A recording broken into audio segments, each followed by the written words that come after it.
Assalamualaikum warahmatullahi wabarakatuh.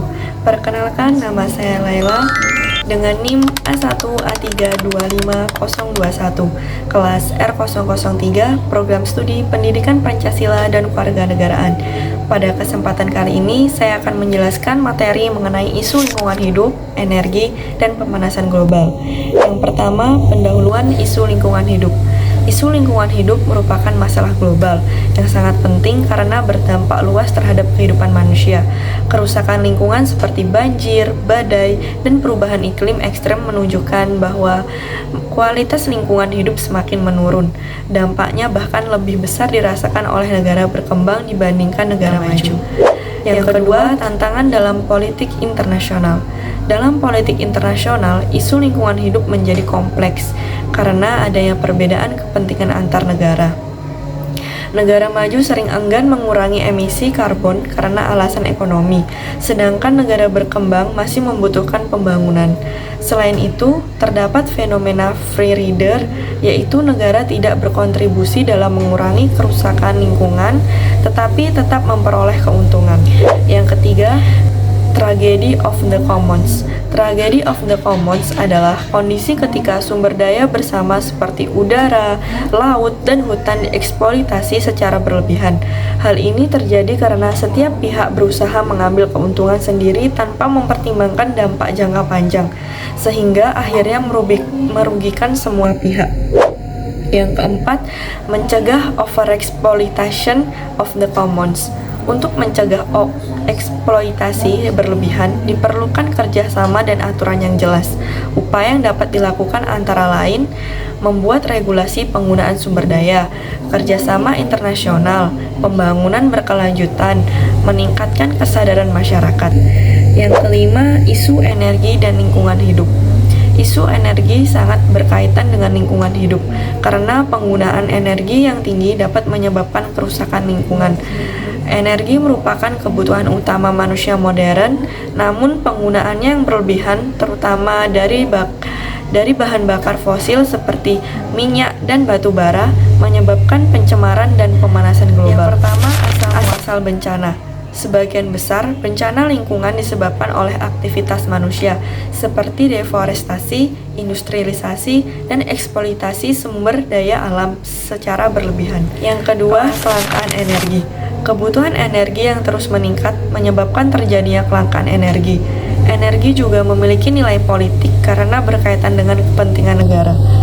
Yang ketiga, pemanasan global dan perubahan iklim. Pemanasan global terjadi akibat meningkatnya gas rumah kaca di atmosfer. Dampaknya meliputi peningkatan suhu bumi, perubahan pola curah hujan, naiknya permukaan air laut, meningkatnya bencana alam, dan ancaman terhadap ketahanan pangan serta penyebaran penyakit. Bahkan negara kepulauan kecil terancam tenggelam akibat kenaikan permukaan air laut. Yang keenam, upaya mengatasi global warming.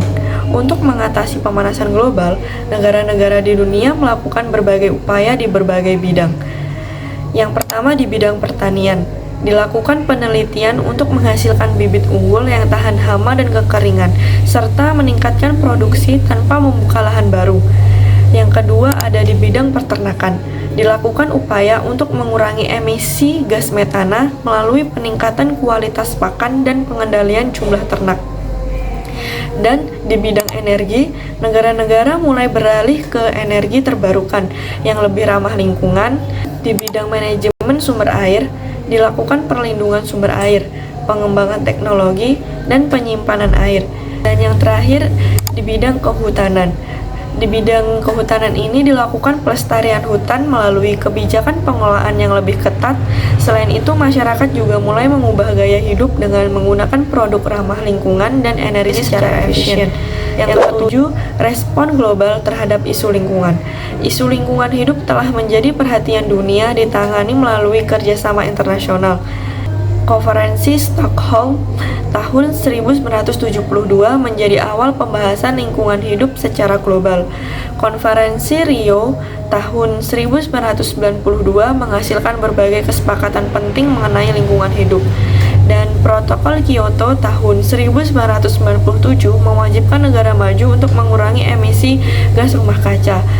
Dan Bali Roadmap tahun 2007 menjadi langkah lanjutan dalam menghadapi perubahan iklim global. Selanjutnya terdapat tahap yang disebut Road to Copenhagen, yaitu rangkaian pertemuan di Bangkok, Bonn, dan Poznan yang bertujuan mempersiapkan konferensi berikutnya. Konferensi Copenhagen tahun 2009 bertujuan menghasilkan kesepakatan global, meskipun belum maksimal karena perbedaan kepentingan antar negara. Dan yang terakhir, penutup. Kesimpulannya, isu lingkungan hidup merupakan tanggung jawab bersama seluruh manusia.